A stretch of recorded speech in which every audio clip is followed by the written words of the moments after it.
5 anggota DPRD Labuhan Batu Utara, Labura, diamankan aparat Satuan Reserse Narkoba Polres Asahan, Sabtu tanggal 7 Agustus tahun 2021 dini hari.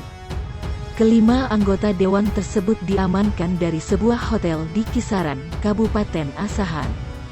Mereka diamankan bersama belasan orang lainnya.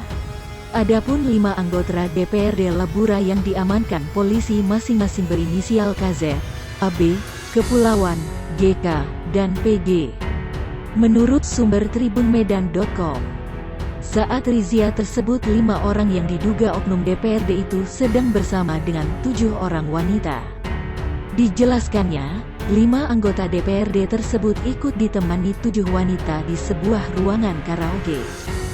Amatan www.tribun-medan.com, di dalam kantor Satuan Reserse Narkoba Polres, terlihat 7 orang wanita ikut diperiksa.